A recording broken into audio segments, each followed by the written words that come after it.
Good morning, Wareham. It is Wednesday, February 4th. We have a great show here for you. The news headlines, weather report, and today in history. Lou Brito, Senior Program Manager from the Gleason YMCA, is here this morning, and he's here to talk about an upcoming event, a fundraiser at the Y. So stay tuned. It's going to be this YMCA Spin-a-thon.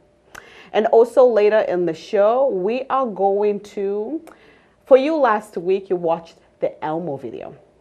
So we're going to replay that for you again. We had a mini viewership online on Facebook. About 12,000 people saw the video. Sadly, the Elmos had to be taken down, but we're going to reshow that video again. And later on, we're going to learn about homelessness in Wareham and what is being done to combat homelessness. But first, I would like to take this moment to thank Not Your Average Antiques, an antique shop down Cranberry Highway in East Wareham, for donating the props that you see in the Good Morning Wareham set. So stay tuned because the weather, traffic, news headlines, and more are next.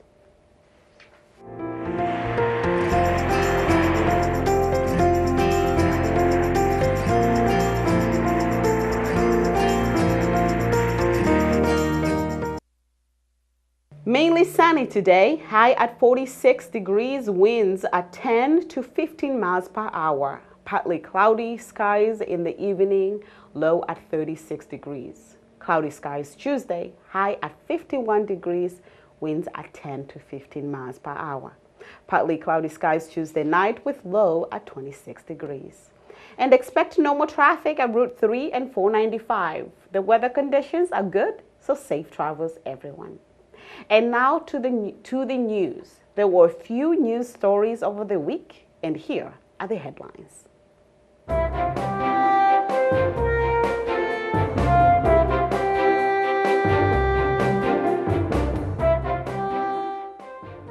Wareham Week newspaper was bustling with these headlines over the weekend.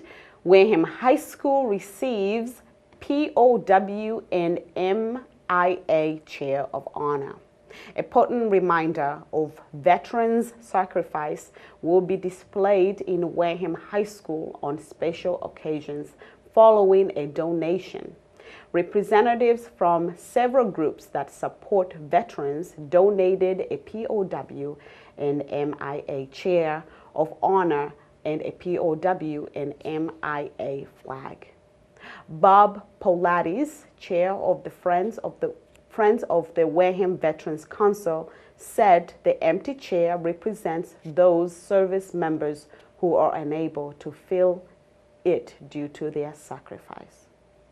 And in another news, a level 3 sex offender was arrested in Wareham and charged with disseminating material harmful to minors. A registered level 3 sex offender who was convicted in 2002 of raping a child and disseminating material harmful to minors was arrested on January 30th on another dissemination charge. Ronald Franklin, who is 59 years old, of 3026 Cranberry Highway, was taken into custody by Wareham police about 6 a.m. after a thorough investigation by detectives. According to the reports, Franklin was arrested at the Silver Lake Motel. Level 3 is the most dangerous classification for sex offenders and is defined by the state as having a high risk of reoffending and pose a high degree of danger to the public. Franklin was held on $25,000 bail after a hearing in Wareham District Court Thursday afternoon. And to our last headline, a statue replica of Gold Star Mother Memorial was presented to the Wareham chapter. Wareham resident Charles Wood and classmates originally from Connecticut worked with Connecticut U.S. Representative John B. Larson from the 1st District to recognize the sacrifices of the fallen Vietnam-era classmates and their families.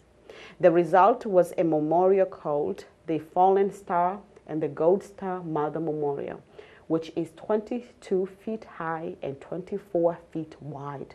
This memorial recognizes the sacrifice of mothers and families that soldiers left behind.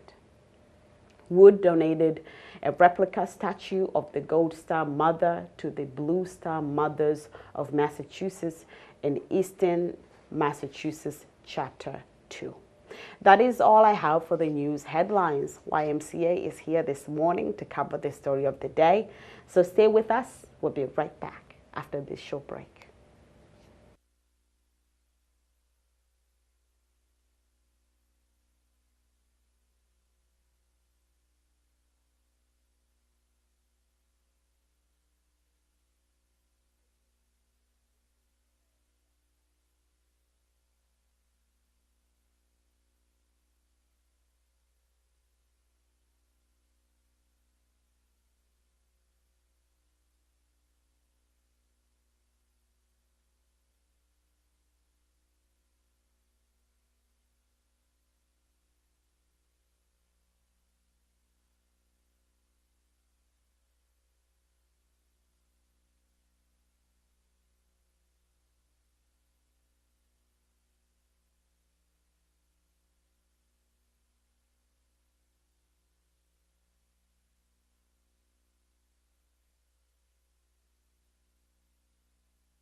Hello and welcome back.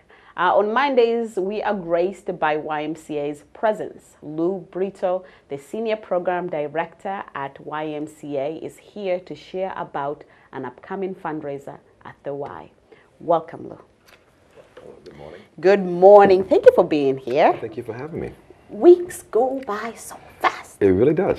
Like we were here just a few days Yes. ago. Yesterday, I was like, oh, I need to send you an email. Yeah. Well, thank you for that. Well, thank you for being here. So you're here to talk about the YMCA Spinathon. Correct, correct. Okay, what is it? Well, it's a YMCA South Coast Spinathon, so the other branches are also doing it at the exact same day, at the exact same time. The New Bedford Y, the Fall River Y, the Swansea Y, and obviously us at the Gleason Family YMCA. It's a fundraiser we do every year, and it's grown year by year. Again, we have a lot of programs that are funded through the Y. Our Live Strong program for cancer survivor patients that are free, that we provide, memberships for people who can't afford memberships, and a lot of other programs. So we look to raise money, and this is one of my favorite ones because it's, we're active, we get in there, we make it fun. I think last year I had a Minion suit on while I was spinning. It was a lot of fun. Like I said, last year we raised about $7,500, and our goal this year is to exceed that. So with the help of the community, and we're looking for riders, so if you're interested in riding and you like spinning and riding bike, come down and see us at the Y and register for one of our spots. We have 100 seats available, but they may not last long because people are already starting to register. The date is actually March 23rd. It's a Saturday. Our first class starts at 8 a.m. and we're going to go through 1 p.m. Now you don't have to do the full 5 hours. So people getting scared thinking they have to ride for 5 hours. You can if you want to, but you register for 1 hour, hour session. And again, you register a seat. That way, we get a pledge sheet, and we look for get some pledges from your family and friends to sponsor your ride. And there's different ways of actually donating. If you just want to donate, if you don't want to ride, we will have Facebook links that you can actually go and donate. Like I said, it's a really fun event. We make a fun out of it. A lot of the instructors have themes and props, and we really have a really good time with it. Okay, so you said it's 5 hours to ride, but you don't have to do all 5 hours. Correct. So does it mean I mean, when you register, you can ride for a session is 1 hour. Correct. Right. So like you can keep coming back. Is that how it is? Well, you can register for a different slot. So we have 5 different slots, 20 bikes per slot, and essentially you register for 1 hour segment, whether it's one of our instructors. A lot of our members love particular instructors, so they'll sign up for that, for that portion of it. I think last year we had a couple of people that did 3 different segments, so they did 3 hours worth. But again, you don't have to. You can if you want to, but you have to register. If you do want to, you register for each segment that you want to do. Okay. So and I know YMCA has the calendar for different classes. Correct. The schedule. So on March 23rd, Correct. the spinning class, the typical Correct. spinning class, Correct. will not be available. Correct. It wouldn't be available, but the same instructor, Rebecca, who does the 8 a.m. class, will be doing a segment. She does the first segment. So people in her class, if they still want to ride the same time, they can register for that particular time slot. Okay, very good. I was there last year to cover the event, and it was indeed a lot of fun. Yeah. Music, black light. Yep, we got a black light. Yeah, are we expecting the same kind of same party? kind of stuff? Absolutely. We have some little twists and turns. You know, we may. I want, without giving anything away, there'll be definitely some excitement and a lot of fun. Okay. I'm actually posting a challenge to you to sign up for a time slot. Oh my goodness. I think you can do it. I've seen you working out, so that shouldn't be an issue. Oh my God, you put me in a hot seat. So you have talked about this fundraiser. It has been evolving over the years. It seems to be gaining momentum. Yes. Tell me how the cause has changed from when it was first initiated to what it is now. Well, actually, the cause has always been the same. It's to serve the community. That's what the cause is. That's what we raise funds for. Whether it's for memberships, whether it's for giving up to 200 turkey dinners during Thanksgiving, or providing a place for, like you mentioned, the homeless people. Homeless people in Wareham. We do provide shower. The church brings them over on certain days of the week. We provide showers for them. So we want to serve the community in every way possible. Yes. And it's just our way of making that a reality by obviously raising, with the help of the community, of raising funds so we can continue supporting our cause. So our cause has always been the same, but unfortunately the cause keeps growing. Absolutely. You know, the need of the community keeps growing. So in turn, we need to keep evolving, keep raising more and more funds to actually help the community. And to remind our viewers, I mean, depending on where somebody goes, either Planet Fitness, we have Elements, wherever you go. Sure. But the YMCA is the only gym or only wellness center that does these extra programs, right? Such as providing showers or giving homeless people opportunity to come and take showers. Sure. I don't see that because we're not a gym. You are. We're not a gym. We're the Y. You are the Y. And that's really that's really the best way of saying it. We are not a gym. We're not a place to swim. We're the Y, and the Y is about community, about bringing people together. And that's what we try to do. We try to have a place for people to come, and you know, we have a lot of seniors that it's their social piece. They come and meet their friends and have coffee and do their exercises and you know, as well as the teenagers in the community, give them a safe place to come and play basketball or just play with their friends and just talk and just have a good quality place to be. So we're more than just a gym. And people are always looking for causes to support. Sure. Absolutely. And sometimes you donate money and you do not know how much your dollar, where it goes. But at the Y, it's 100%. Okay. Every penny that the community donates, that sponsors donates, goes right back into the community. 100% of the funds go into supporting people that need help, and that's the community. Anyone at any time. I mean, I was talking to a friend of mine just before the show, and we were talking about certain recessions and things along the way, how people that had jobs and worked but came through some hard times. Again, we want to support everyone. And today it could be me, it could be you tomorrow, it could be someone else the next day, but we want to make sure that we're there to support people. Absolutely, and I've seen it even with my parents. First of all, they didn't want to go to any facility that Sure. has cardio machines at all. But with the pool, the indoor pool, they end up falling in love with it. Sure. And finance was a struggle Sure. to them, and it still is. But they were able to afford going to the Y because of the services that the Y Correct. provides. So another reminder to people that you can actually see where your dollar goes. Absolutely. Okay, so the fundraiser has been growing. Yep. Spinathon, March 23rd. If somebody says, okay, I'm not a spinner, I do not like to go and use bikes, you can still donate if you Correct. wish to. Correct. But what other fundraisers can people participate in? Actually, we have throughout the course of the year, we have a swimathon that's in April. Okay. We have so many other different fundraisers. I have a Zumbathon. Usually I call it my Cinco de Mayo Zumbathon. It's usually around May 5th. Okay. So we constantly always have some type of fun way. So if you, again, it's not just about just donating. It's about being healthy and about seeing where your funds are actually going to. So we ask the community to help the rest of your neighbors that may need help. Some people who may not be willing to ask for help, but we're there if they need it. Absolutely. And also, in those classes are not just like a typical class. We talked about the black lights and the music, Correct. but you feel this sense of accomplishment at the end, Yep. and the friendships that come out of that environment. Absolutely. It was a party. It was. Wasn't? It was. It really was. And I mean, we have people of all ages. So if you say you're not a spinner, come and try one of my classes. Come and try one of the classes. And if you've never tried one, you never know what you're going to like unless you try it. And again, you can control the intensity of it. Okay. So that's the beauty. That's the beauty of it. You can go as hard and as fast as you want. And it's not about keeping up with the next person. It's about having fun and spinning for what we call it, spinning for pedal for a cause, for a purpose. And that purpose is to help the community. Okay, our own Wareham community. Yeah, yeah. All right, so, okay, we have that. Yeah. And I'm thinking about the swimathon that is going to be taking place.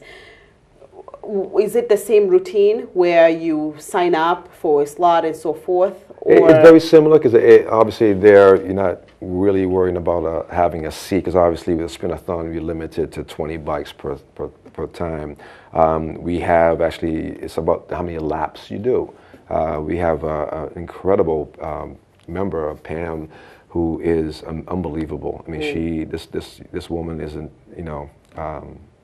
she's incredible. Okay. She raises so much money, but she literally will swim for 2-3 hours. Oh my God! Non-stop. And that's another thing for instructors. They have to stay there. They have to, But again, swim in. we roll people in when Okay. it comes to that. So it can be a long day. Yeah. Us as directors, we're there all day as far as whatever that needs to be done. Okay. I have something that I meant to ask you about the machines, the new cardio machines that are coming. When are they coming? They were there Thursday. They're now you know that I haven't been for a while. Well, I wasn't gonna pull it out there, but since you put yourself on the spot, yes, it came in on Thursday. Okay. Everything is in. It's incredible. So, we got 4 new treadmills, 8 new ellipticals, 4 new upright bikes, 4 new recumbent, 3 new rowing machines, 2 new stair climbers, and 1 brand new step mill, which is absolutely incredible. Step mill. Yes. Oh, I gotta check that out. Yes, you will. I've seen you doing the stairs, so so you actually will like it. You can do step mill. You can actually do it right there without doing the stairs. Oh, fantastic! Yeah. But just going back to the spinathon for one more thing. We actually also, leading up to it, the week prior, we're going to have actually a spin jail. Oh, a spin gel. Spin gel. Right. So basically, what a spin gel is, this is my call out to the fire department. So Chief Rowley, I will be coming out to see you, and along with a few other captains, Captain Du Bois, Captain Bird. You're on my hit list, so we will be putting you guys in spin jail, and I will be putting you in spin jail as well. Oh, and my basically, God. what that is, you're going to get arrested, put in jail on a bike in the lobby, and you have to raise your bail money. Okay, may you once again say WCTV, and by WCTV, the executive director, they need to bail me out. Well, it's them, the cameraman, you, sir, yes, everyone. Again, it's a fun thing. Actually, last year, I put myself in jail, and I was calling my friends, and one of my cousins in Boston called me back. Well, you got arrested? You never get arrested. I'm like, no, it's not that kind of arrest. It's a fundraiser. So. Maybe that will actually raise more money if you say, listen, I need bail money. Yeah. Well, actually, believe it or not, because that $7,600 of $1,200 that came from actually the spin jail. Okay. And we had raffles, we had sponsors, so we had it was a community effort last year. All right, so I'll be all right. You know, if I have to choose between spinning and being put in jail, I'll go with being put in jail. And I'm just gonna call my boss that I cannot. And you know what? Maybe we bring the camera down and make it an event. We can do that Monday. So maybe that Monday we'll have the Wareham talk in the absolutely. lobby. We can do a Facebook Live so people can see my situation and they can try to bail me out. It's a done deal. Well, thank you so much, Lou, for being here with us this morning, and thank you for your commitment for always showing up on Mondays. So that was Lou Brito, Senior Program Director from the Gleason YMCA, here to talk about upcoming YMCA event, the Spinathon. And for today's featured program, we are going, as I said, we're going to check out that Elmo video. So take a look. So I'm here today with Rob. Rob, tell us where we are and what we're going to be doing. Right, we're in Milestone State Forest, I believe. We're in Carver. I'm not sure. It straddles Carver and Plymouth. We are going to hike down one of the paved trails, a bicycle trail, and then take a dirt trail down through the woods to an area which I've come upon, which is very curious. Seems like a shrine of some sort to the Muppet Elmo. Yes. So we are with Rob, who has found what people could say a portal towards Elmo's world. So follow us. This is going to be my first time to see it as well. So how often do you normally come to this trail? This one in particular? Probably been here a half a dozen times, but I spend a lot of time in the park. I just go to many different areas. This was just peculiar, so I thought it was neat to look at it. Okay.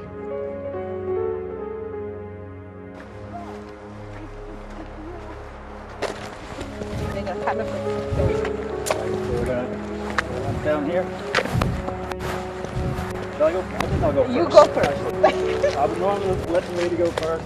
I have no clue where I'm going. You know, see him and then. Yeah.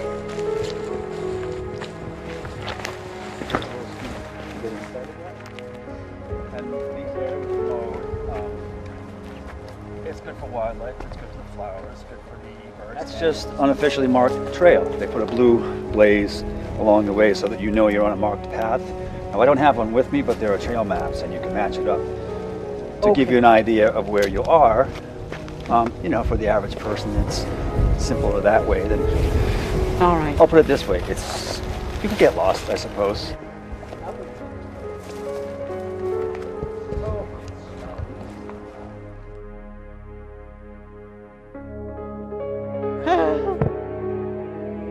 What happened?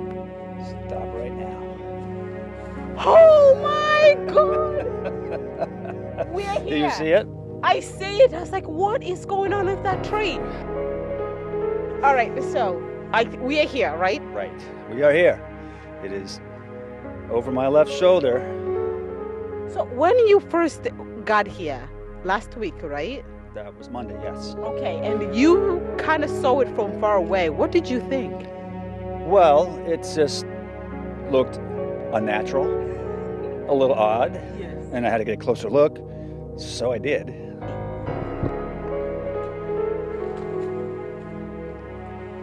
Oh my God.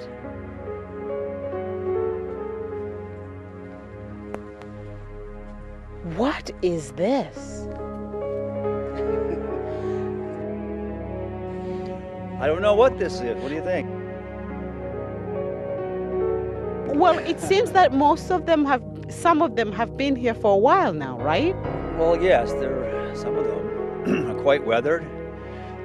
This one here, with like the snorkel fins on, looks fairly new. So I feel that someone or some people occasionally come by and add to it. I mean, obviously it means something to someone, individuals, or group of people, and it seems to be a thing that they've focused on specifically doing. I don't think the average person is walking through the woods with an Elmo doll. So this is a directed effort, right? Somehow. So here we are at the Elmo Shrine, but the question still remains, why and who is behind this mystery?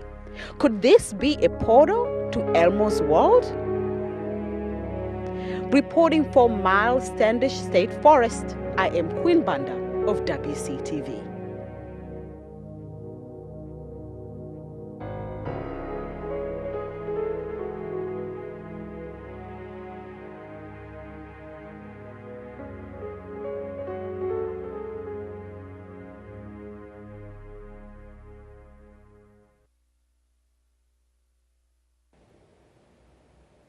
Oh boy, I wish I would get that much love for my other videos online as I got for the Elmo. But you know what? I'm just going to take what I get. So thank you everybody for resharing the video and for enjoying it. So welcome back. We are broadcasting live from our WCTV studio in Wareham. This is Good Morning Wareham, your source for local news, weather, traffic, and more information. And now for a moment in history. Let's take a look at where we were today in history.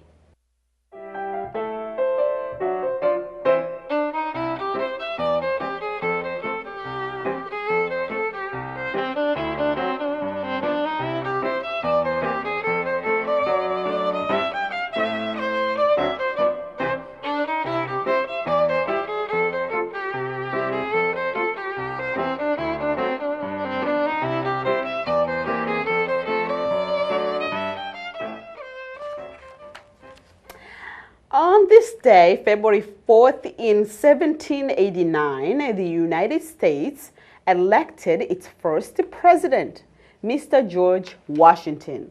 After being the commander of the United States military during the Revolutionary War, a war where the U.S. were definitely the underdogs, Washington gained great respect from his fellow Americans.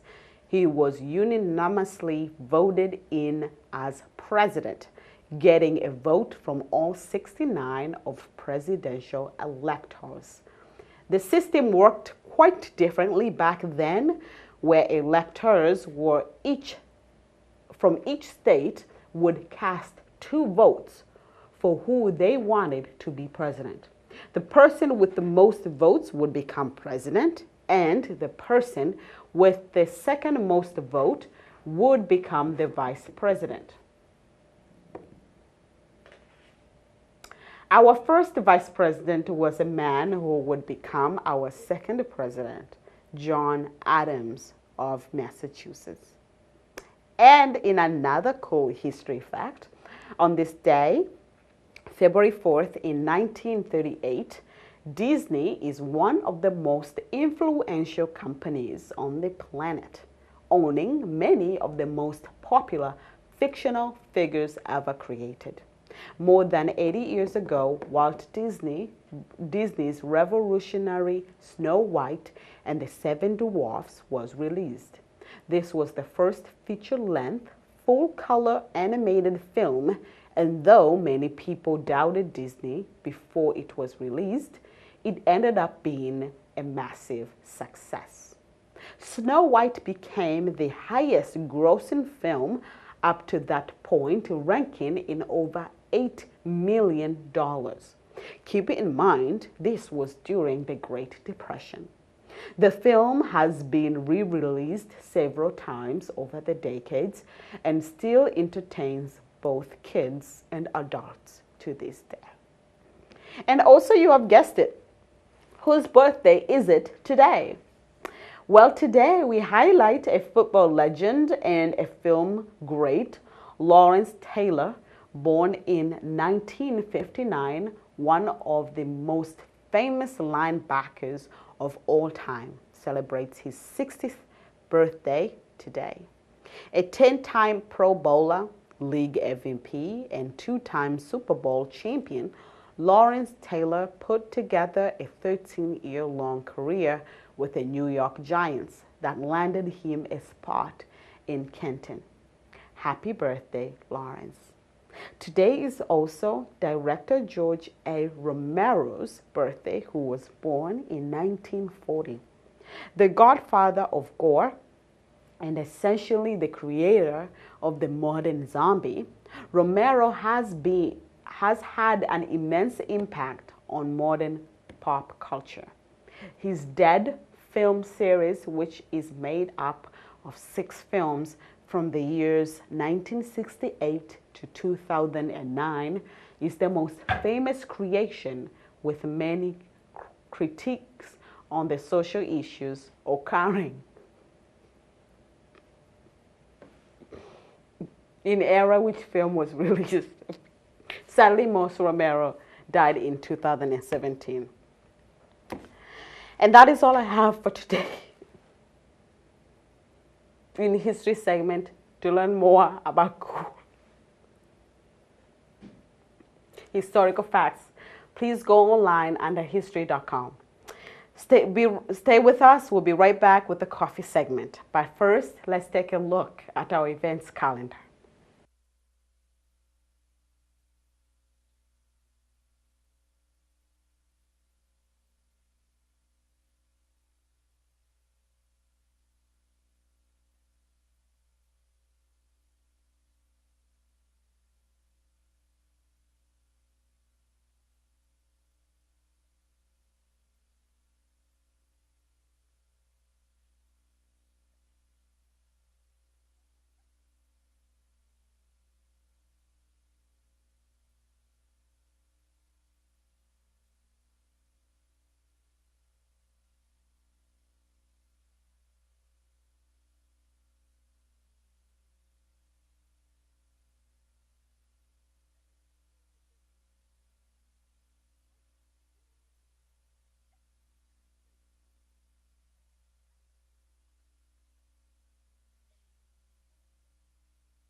welcome back. I'm sorry about that earlier. I had a little chuckle on my throat. Welcome back. So, in today's coffee segment, we are going to broadcast the video that I did on homelessness about a year ago, but it's still relevant today. We discussed about homelessness in Wareham and what is being done in order to combat it. So here, take a look.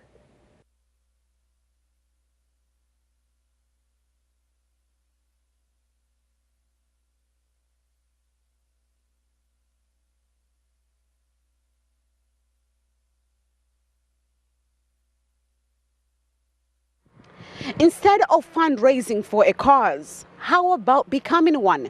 Starting today, born men and women will experience homeless for 4 nights in efforts to fundraise for a noble cause. The idea is to spend 103 hours away from your home and inside this tent in a somehow controlled environment, raising eyebrows to the passing traffic and inspiring the community to give. Do you think that this is the right way to present this cause? Well, the whole theory was for us to go homeless for the holiday. So we're leaving our homes, we're coming here to spend some time and help the community out. So what we experience is like a couple bad days. It's just so that people know that we're willing to go the extra mile to help people out. Inside this tent will be their home for the 4 nights of the fundraiser. And out here, a place to hang out and try to get warm. Tell me how the idea came about. Well, my husband actually was in a refresher course for the fire department, and it was during his lunch. He had been thinking about, he wanted to give back. It was his first year on the fire department. And he thought, what can I do? What can I do? He went next door to the Red Apple, and he's like, hey, I want to do a fundraiser, and sleep outside and raise awareness for the homeless. They're like, okay. So it started right across the street 17 years ago. He got the fire department involved, Pixie 103, the radio station, because we had friends down there, hence the 103 hours. And it's just grown into something we never would have thought. Well, it's definitely challenging in some years where we have snow and rain and all kinds of weather, but it's for a good cause, and everything stays here for our local community. And so we've been together for many years as a team here to volunteer our time to support the community. Why is it important, do you feel, to fundraise for the homeless, especially during this time?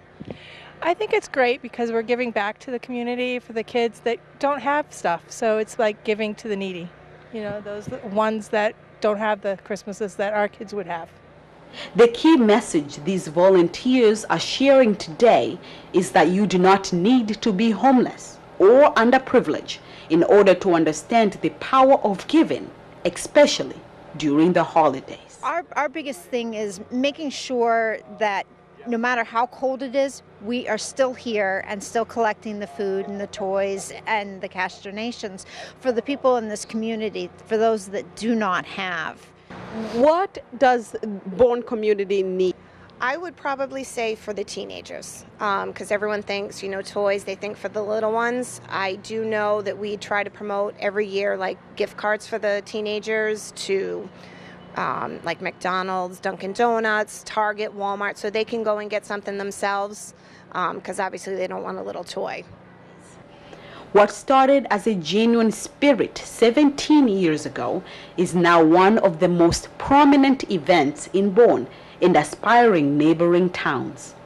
During its longevity, the fundraiser has collected more than 70 pounds of food, 59,530 toys, 24,362 food items, and 365,500 in monetary donations. How long have you been hosting this fundraiser here at your property? I think it's about 13 years now, 13 years. Yeah, 13 years. Why did you decide to take on such a commitment? Well, where it was held previously at the Mezzaluna, they had a fire. And there was no other place. And E.J. Cabela's, the owner, approached me. He says, it's a great cause. I says, yeah, I agree with you. why not? We're closed anyways, and we have the access in and out. So he said, sure, this makes all sense. It's been wonderful. For Kevin, who had experienced homeless for years, he says the art of giving is not a tribute to your wealth, rather your heart. Kevin, I hear that you were homeless for many, many years. Many, many years. And thanks to this fundraiser, this program, you were able to overcome being homeless. Yes. Yes. I overcame being homeless, and now I have my own place, and it's respectable to give back. You know, it's called payback. What the message do you have for people who are struggling with homelessness, or as how you like to call it, not having a house, a place to go at night? What message do you have for them? Don't give up. It's out there. Go do things. I did it. It took me 30 years, but I did it, and you can do it too. Does the fundraiser able to mitigate the need in the community over the years? Yeah, I think they raise quite a bit. You know, they have almost a trailer full here, so they raise quite a bit of stuff, and I think every little bit helps. I know Bourne has their own food pantry, which is very helpful to people in Bourne as well, and this is just one more thing that'll help, you know, a lot of the children that, you know, might be having a tough time within their families for the holiday season. So it's great that, you know, the fire department, firefighters, men and women have stepped up and helped the town out and keeping these kids happy and giving them a Merry Christmas. Thank you so much. It is 30 degrees out here, the best. I can see my own breath, just how cold it is. And yet, weather is not a deterrent for these dedicated men and women to continue on to advocate for such a noble cause. As I mentioned, today is only day one. They'll be out here for 4 nights. To learn more about this cause or to see how you can get involved, please feel free to visit their page online at homelessfortheholidays.net. Reporting from Bourne, I am Queen Banda of WCTV.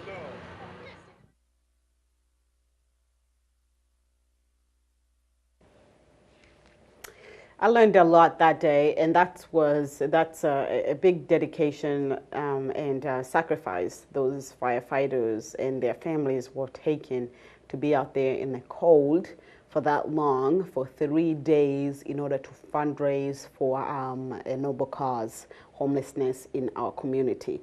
Now that was in Bourne. However, Wareham in the past have done similar fundraisers. Have done similar fundraisers in order to combat the same problem. And I would like to take a moment before we go to our other video of the day, and that is to talk about what is happening here in the set. This show has been revived. I think this is the 3rd time. I'm the 3rd host of a similar kind of show, Good Morning Wareham. There's a lot going on to put an hour-long live program 3 times a week. I mean, I'm used to this job, but not quite used to this, and I had to learn a lot. So big thanks to those who are behind the scenes, making sure that what we provide you is nothing less but a wonderful, thorough program that reflects on our community, that brings you fresh information, that digests the news. We have Wareham Week, who have committed themselves on Fridays, to be here to digest the news for us for the story of the day. Starting this Wednesday, the Wareham Superintendent, Dr. Kimberly Sheverhood, will be here starting next week. So every single Wednesday, Dr. Sheverhood will be here also to give us update of the school department. And also on Mondays, as you saw, we had the Gleason YMCA be here. So it is a community effort, and I would like to thank everybody. So to our next video, you have seen this before, but it's essential that we repeat this video. And it is self-assurance video, talking about self-assurance, what you need to know. It's a free program available to you, resident of the Plymouth County. So here, take a look.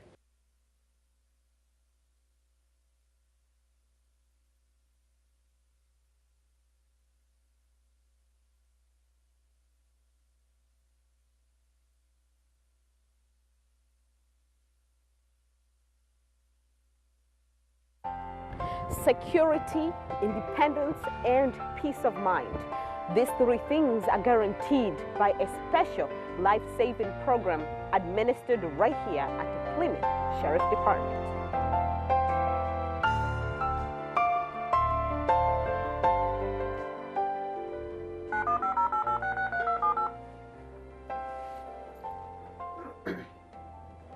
Keeping the public safe couldn't have gotten any easier, thanks to the Safety Assurance Program. So this is our CARE program right here.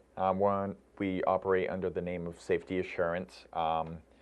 And this is just our program that we use to actually make the phone calls. Right here in this box. This telephone software program checks on Plymouth residents by registering one phone call a day, answering this key question. Good morning. This is the Plymouth County Sheriff's Safety Assurance Program. Yes? If you are okay, press 1. If you are not okay, press 3. If you need to talk to the officer on duty, press 5. You can hang up now. Thank you. Bye. At the other side of this call is a full-time officer whose main responsibility is to facilitate the conversation between the mobile software program and the client. It's a well-being call system for people who live alone, who have health issues, mostly the elderly. We do have some younger people on there as well. When you make these calls, what are you looking to hear, and how long do these calls last? What I'm looking to hear is that the client picks up the phone, that they say hello, and that they hit the appropriate button. And typically the call, depending on if they're having phone issues, you know, it could go from 1 to 2 minutes. Sometimes I have them rummaging through for their phone to turn it on, hit the button. Sometimes it can go a little bit longer. Sometimes the phone disconnects. The system automatically knows when they hang up, the system hangs up, and will print out one of these papers right here if there's any issues. And in case of an emergency or a need for medical attention, the officer on duty is your first responder, working fast to get you the assistance that you need. So if something is not okay, I'm alerted that, you know, they hit a button where they do need assistance. I will typically call them, say, is everything okay? It looks like you hit this button on this, and they go, well, you know, Kevin, things aren't, you know, okay today. I'm having some chest pains. I think I need a little help. Typically, I say, would you like me to call you an ambulance? And they go, yes, can you please do that? So I'll call them the ambulance. Call the ambulance, I'll notify them where they live, what's going on, and I'll call the client back and just say the ambulance is on the way. Would you like me to stay on the phone with you while the ambulance is en route? And just in case you're curious to how you could be so lucky to receive one of these safety calls, all you need to do is register through your Council on Aging or contact the Plymouth Sheriff's Department. Yeah. Now, are you looking for a specific age or a specific condition somebody has to have? What are the qualifications in order to be in this program? It does not matter. I mean, it's usually for, you know, our clients live alone. Some have health conditions, some don't. Some get around the house just fine. They just want that extra peace of mind that, you know, someone's going to check on them. And to the other Plymouth County residents, especially those living alone, that one call a day can be the difference between life and a severe life-threatening emergency. Well, just this year alone, we have saved three of our clients, just this year. What are some stories you can tell me, you know, not to give out anybody's identity, but during your job, making calls, what are some stories that you can share with me? Last year, it's around the time that I started, I had a woman who was having trouble answering the phone at her given time, and, you know, I used to always say, oh no, I think, you know, something has happened, and so one time she did pick up the phone, she answered on the phone, she pressed a button, but then it was one that I needed to like check on her to see if she's okay, and I thought, oh, she probably just hit the button on mistake. I know she doesn't have the greatest vision. Then I kept calling her and she wasn't answering. So I go, okay, that's not good. She's not answering now, and typically I will call a person back just because they just answered the phone. So why aren't they answering now?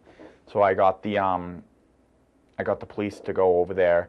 They said that she had happened to fall and hit her head on where the phone was located, right after the phone call, and that's where they found her and were able to take her to the hospital. So you respond right away. If somebody's not picking up their call and this is unlike them, you take the next step further. You call the police, they go and check on her. Yes, that's what we have to do. We have to make sure that everyone is accounted for no matter what. That's why we're here. What are some of the information you need to have? Let's say I'm interested, I want to be in this program. What do you need from me? All I need to know typically is I need your phone number, where we're going to contact you. I need your address in case I do need to ever send, an ambulance out. I need to have personal contacts, if any. If not, I usually just write down in my notes, call PD, local police department, does not have any contacts. Comparing the safety assurance program to other medical alert plans out there, such as the Life Alert, Senior Safety, and more, there are a handful of qualities that set this particular program apart from the rest.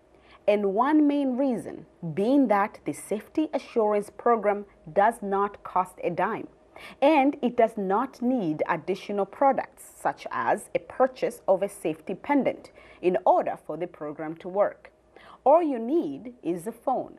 So many elderly individuals or people that might have medical issues in your community, we have this right here that would be a reassurance not only for them, but the loved ones that are out there for these people, that we're reaching out and we're touching base with them and saying that we know you're all right. It all sounds very promising, right? But despite the program's incentives, such as safety and accountability, the program is not popular. There remains a large population with compelling reasons to why they abstain from the program. With that being said, some of the reasons, maybe they'd be a little reluctant to the fact that they don't want to give up their independence, and I totally understand that. There is also the stigma of the alarming blue lights outside your house when the police are called in case of an emergency. Or what will happen to you if you fail to answer the call on time. These fears and more are what the department is working so hard to mitigate. So in case you're still on the fence regarding the safety assurance program, if it is for you or not, try thinking of it this way. So it's not only a peace of mind for the person that's receiving the call, it's also for their loved ones that are out there that are getting the reassurance that they're on the program. So currently, there are about 150 Plymouth County residents in the Safety Assurance Program, a number that the Sheriff's Department is saying is too low, and they're hoping that more residents will take advantage of this life-saving program. Reporting from the Plymouth Sheriff's Department, I am Queen Banda of WCTV.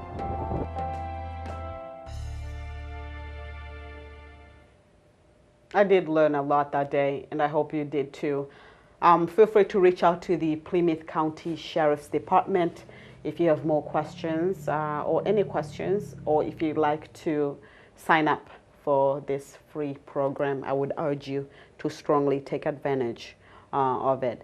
So as I mentioned before, we're going to have the Wareham superintendent here this coming Wednesday for our next show.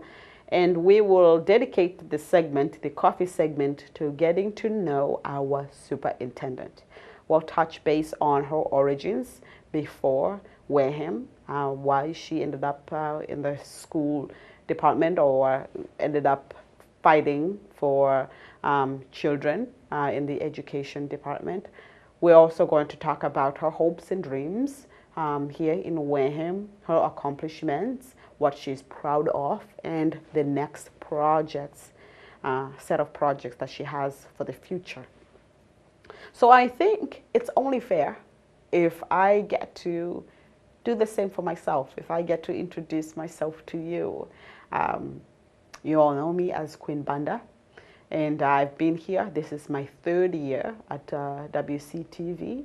I came here straight from college, Bridgewater State University, where I studied communications, media journalism.